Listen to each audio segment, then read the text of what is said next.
Mr. Worka yang kembali dalam kisah pembahasan Swallowed Star. Di bagian sebelumnya kita sudah melihat Raja Ye Chen yang memilih untuk mengorbankan nyawanya sendiri, meledakkan diri di Menara Suci untuk memberikan kesempatan buat adiknya sama Luo Feng untuk bisa menyelamatkan diri. Namun pada akhirnya mereka malah bekerja sama dengan musuh untuk sementara waktu ketika tetua Chika dari ras Yanji muncul dan mengungkapkan jika harta yang dibawa oleh Luo Feng hanyalah harta palsu. Dan tetua Chika membawa Luo Feng dan yang lainnya pergi menuju ruangan harta yang sesungguhnya. Kenyataannya tetua Chika sengaja menggiring Luo Feng dan yang lainnya untuk masuk ke dalam jebakan yang sudah dia persiapkan.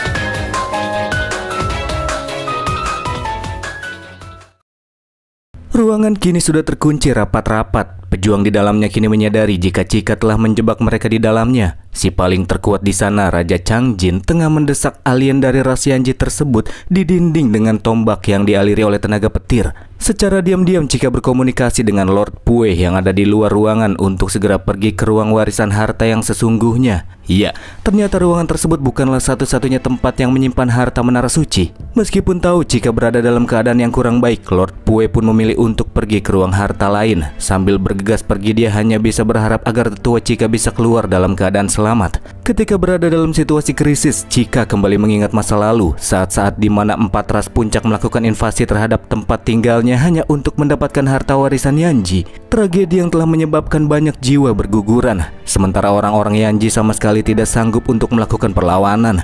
Bahkan Martha, kekasih tetua Chika, juga harus tewas pada insiden tersebut. Makanya untuk melakukan pembalasan dendam, Chika kini memilih untuk meledakkan dirinya, menghabisi musuh yang ada di dalam ruangan tersebut.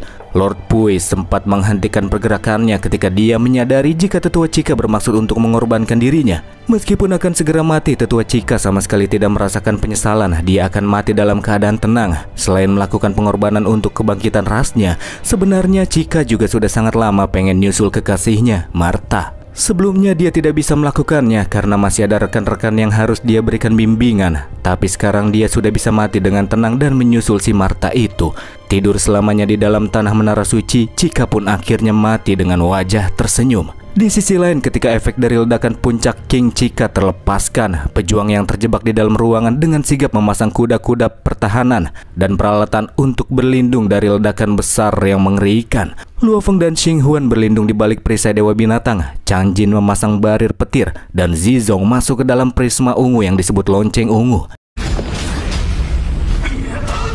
Sementara itu Lord Pue yang kembali melanjutkan perjalanan mendengar suara sistem AI Menara Suci yang menyampaikan pesan terakhir yang ditinggalkan oleh tetua Chika sebelum meninggal. Pesan itu hanya akan berbunyi ketika Chika benar-benar sudah meninggal. Pesan yang berisikan permintaan maaf kepada Pue, karena sebenarnya selama miliaran tahun ini Chika hanya bertahan dengan keyakinan bahwa selama rasnya bisa kembali mendapatkan warisan, maka mereka akan kembali bangkit. Namun sekarang keyakinan itu bisa terwujudkan. Maka dari itulah Chika berharap agar Pue bisa kembali membawa warisan rahasia Yanji dengan aman.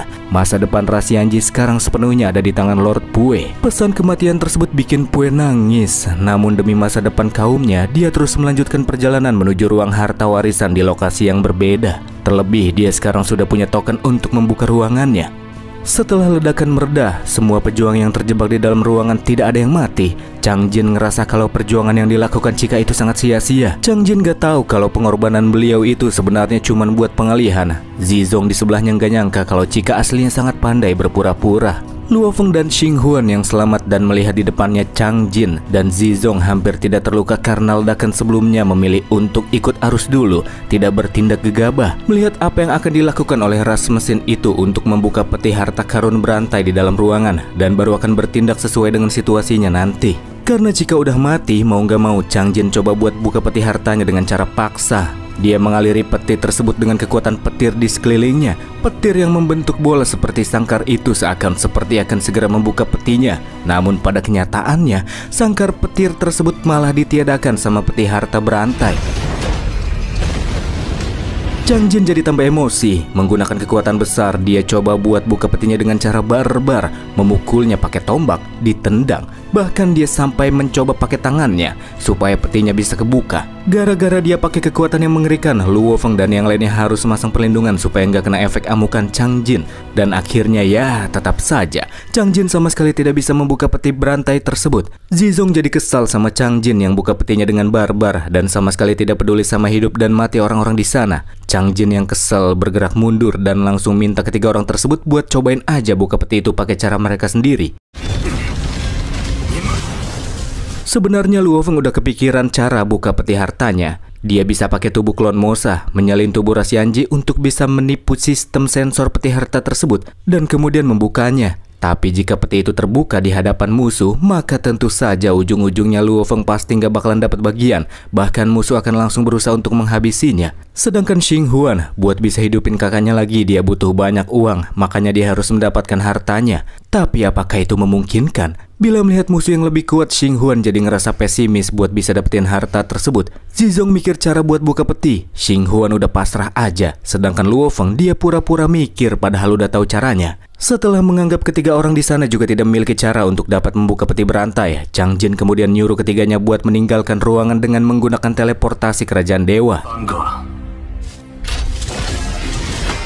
Tentu saja mereka bertiga nggak mau. Melakukan itu sama saja dengan menyerahkan hartanya buat Chang Jin seorang diri. Selain itu, jika mereka pergi bertiga pakai teleportasi kerajaan dewa di dalam ruangan tersebut, maka koordinatnya akan terekspos di depan Chang Jin. Di masa depan ada kemungkinan kalau Chang Jin bakalan datang menghabisi ketiganya dengan manfaatin koordinat tersebut. Makanya di sini Zizong berpikir kalau Chang Jin yang paling kuat lah yang harus pergi duluan dari sana pakai teleportasi kerajaan dewa, dan sisanya baru akan pergi setelah Chang Jin pergi. Luo Feng dan Xing Huan pun setuju sama usulan Zizong, tapi tidak dengan Chang Jin yang tiba-tiba melepaskan kekuatan petir, menganggap jika ketiga orang tersebut sangat berani membantah perintahnya. Sambil nyiapin mode menyerang, Chang Jin berkata, meskipun dia tidak bisa mendapatkan harta di sana, namun setidaknya dia bisa mendapatkan kekayaan yang dimiliki sama Luo Feng, Xing Huan, dan Zizong. Itu jauh lebih baik daripada tidak mendapatkan apa-apa. Ya, selanjutnya Chang Jin akan coba untuk menghabisi ketiganya. Pada akhirnya pertarungan pun tak terelakkan. Ketiga pejuang malah jadi bekerja sama untuk menumbangkan Chang Jin. Xing Huan melepaskan serangan perdana laser beam-nya, serangan untuk mengalihkan perhatian, sementara Luo Feng dan Zizong melakukan serangan jarak dekat. Hanya saja combo tersebut bisa dipatahkan sama Chang Jin yang menganggapnya sudah seperti serangan anak-anak yang lagi main berantem-beranteman.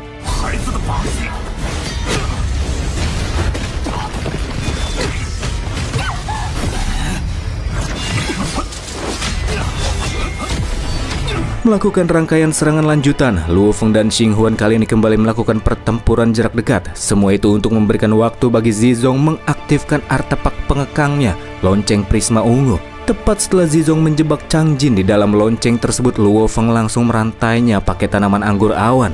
Tapi cara itu cuma bisa menahan Chang Jin sebentar saja. Tak lama kemudian kekangan pun berhasil dihancurkan. Akan tetapi di sisi lain, Xing Huan telah menyiapkan metode lain. Dia melepaskan kekuatan pembalikan waktu, memutar ulang waktu ke beberapa detik sebelumnya. Saat-saat di mana tubuh Chang Jin masih terkekang, sebelum akhirnya Xing Huan melepaskan serangan sabit merah muda dari kejauhan.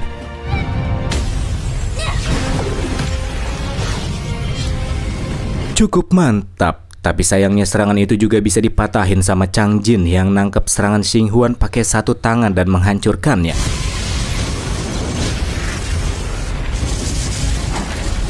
Melakukan serangan balik, Chang Jin kemudian bergerak dengan kecepatan petir, menghantam Luo Feng dan Zizong secara bergantian sebelum dia menghajar Xing Huan, menembus perisai dimensi yang dipasang cewek tersebut dan berhasil menanamkan tombaknya di perut Xing Huan.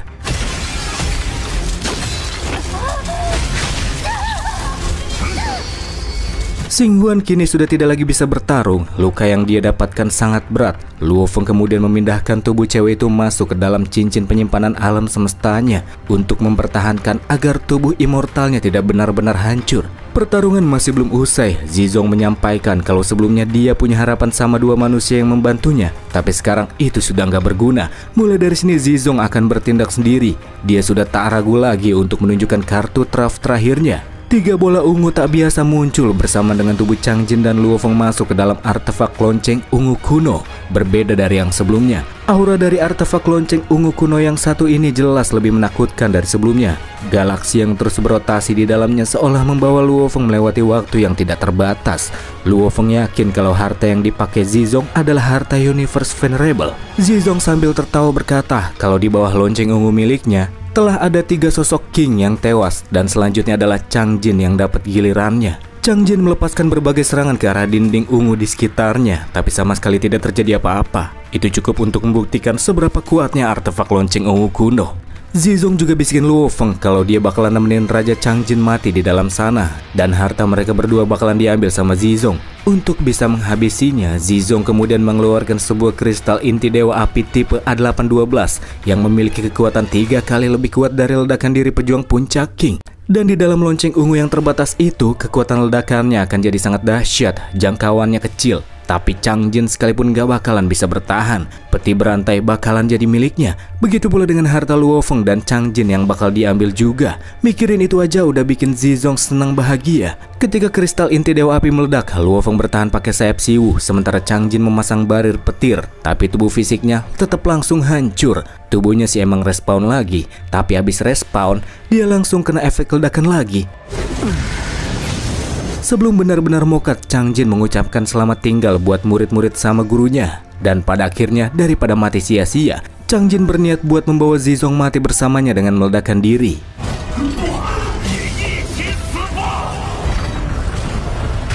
Ketika kedua ledakan saling berbenturan di dalam artefak lonceng ungu kuno, guncangan yang dihasilkan hampir tak dapat ditahan oleh artefak tersebut. Zizong yang berada di luar bahkan harus terhempaskan karenanya. Dinding lonceng ungu memang dapat menahan kekuatan ledakan Chang Jin sebesar 90%. Tapi sisa kekuatan yang keluar masih bisa memberikan damage yang cukup besar buat Zizong yang di sini merelakan sebagian tubuh immortalnya untuk terkikis. Mulai dari sini, Zizong berusaha memperkuat kekangan artefaknya. Dan demi meminimalkan dampak dari ledakan musuh yang terarahkan padanya, dia mengirimkan ledakannya keluar dari lonceng ke arah bawah permukaan, membuat lantai pusat mengalami keruntuhan. Sementara itu, Luo Feng, meskipun dia punya sayap siwu dan armor general perak, tubuhnya tetap akan sangat mungkin dapat tercabik-cabik. Krisis memang sudah ada tepat di depan mata, tapi Luo Feng masih punya cara. Efek ledakan yang keluar dari lonceng ungu dan diarahkan ke bawah lantai merembet hampir ke seluruh lorong yang ada dan membuka lubang celah baru.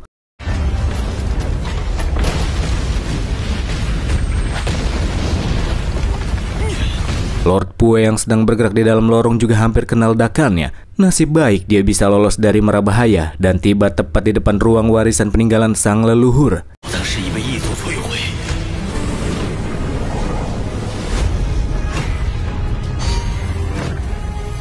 Di sisi lain, ledakan yang membentuk celah baru menjadi jalan keluar dari ruangan harta berantai. Zizong yang sebagian tubuh immortalnya hancur dan kembali respawn, langsung tertawa karena sekarang Chang Jin dan kedua manusia di sana sudah tewas, maka dia bisa mendapatkan semua hartanya. Habis nari bahagia, Zizong turun melalui celah di lantai yang terhubung langsung ke arah lorong. Dia berniat buat mau ngambil peti harta berantai yang jatuh ke bawah, tapi pas nyari-nyari ke sekitar, loh, kok nggak ada? Bukan cuma peti berantainya yang nggak ada, tapi drop yang dijatuhin sama Chang Jin juga nggak terlihat di sana. Ketika Zizong lagi bingung-bingungnya, di saat itulah Luo Feng kembali muncul dan melemparkan senyum kepada musuh. Luo Feng masih hidup, dia sebelumnya pakai tubuh Mosa plus sayap siwu buat bertahan dari ledakan. Dan sekarang Luo Feng berterima kasih sama Zizong yang dianggap sudah bantuin Luo Feng buat dapetin hartanya dengan cara yang lebih gampang. Emosi? Tentu saja, Zizong mau nyerang Bang MC, tapi Bang MC langsung pergi wush-wush menggunakan skill movement resonansinya. Pas mereka berdua lagi main kejar-kejaran di lorong, Luo Feng bisa merasakan kekuatan mentalnya telah mendeteksi keberadaan sosok Rasianji lain dari arah depan yang sedang masuk ke dalam sebuah ruang harta. Rasianji yang sedang berusaha untuk memastikan jika harta terpenting bagi kaumnya tidak akan jatuh ke tangan para penginvasi. Melihat makhluk satu itu mengingatkan Luo Feng dengan masa lalunya. Tetua Cika yang sempat melakukan pengorbanan sama seperti para pejuang terkuat bumi di masanya, berkorban untuk menghentikan amukan Behemoth.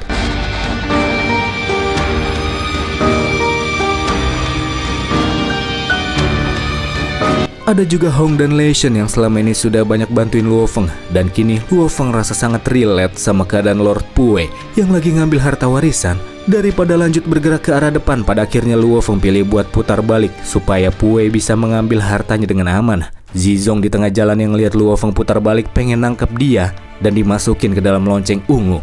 Awalnya dia berpikir kalau Luo Feng ketangkep, tapi faktanya Luo Feng bisa lolos dengan pergerakannya yang begitu satset.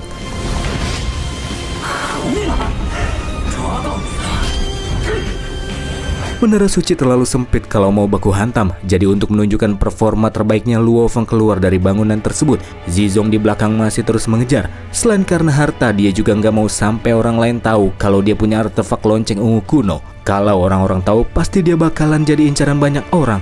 Jadi mau nggak mau dia harus bikin Luo Feng mokat.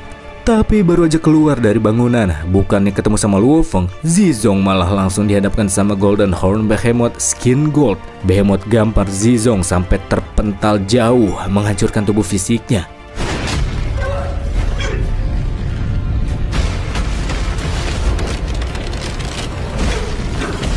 Respawn sih, tapi dalam keadaan yang sekarang Zizong sudah tidak bisa lagi dapat melanjutkan pertarungan. Kekuatannya sudah terkuras banyak dari pertarungan di menara sebelumnya. Daripada lanjut gelut, akhirnya Zizong pilih buat cabut. Dia berjanji akan merebut harta yang diambil oleh Luo Feng, harta yang dia pikir harus menjadi miliknya. Kini Luo Feng sudah mengusir musuh, semuanya sudah aman. Selanjutnya terkait dengan kebangkitan ras Yanji, itu akan bergantung dengan mereka sendiri. Cuma itu saja bantuan yang bisa Luo Feng kasih. Pada akhirnya Lord Pue pun berhasil membawa warisannya kembali ke markas dengan aman. Warisan tersebut berisikan chip-chip yang nampaknya akan sangat berguna bagi mereka. Tentunya penghormatan besar juga diberikan kepada tetua Cika yang tanpa pengorbanannya Pue tidak akan bisa membawa warisan tersebut dengan aman. Dan dengan adanya warisan tersebut, Lord Pue yakin jika kaum mereka akan kembali bangkit dari keterpurukan setelah sekian lama hidup dalam penderitaan. 说秘法，我们已经全部有了族群传承，一定会再度崛起。我族群一定会强大。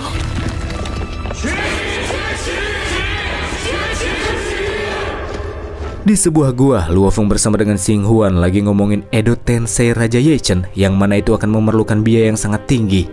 Makanya di sini Luo Feng kasih drop cincin Changjin sama Zueka buat Xing Huan. Itu akan jadi dana tambahan untuk kembali menghidupkan Ye Chen. Sementara Luo Feng dapat peti berantainya. Katanya sosok Universe Master akan menghidupkan banyak pejuang manusia sekaligus, termasuk dengan kakak Xing Huan. Sekalipun harus menghabiskan waktu yang sangat panjang untuk kembali melihatnya dan menerima berbagai misi yang sulit, Xing Huan akan merasa sangat beruntung jika nantinya dia bisa kembali bertarung berdampingan dengan kakaknya. Karena tubuhnya sudah rusak parah, Xing Huan akan langsung pergi untuk melakukan pemulihan diri. Sebelum dia pergi, dia mengucapkan terima kasih sama Luo Feng yang udah lindungin cewek tersebut selama dia pingsan, dan keduanya pun berpisah.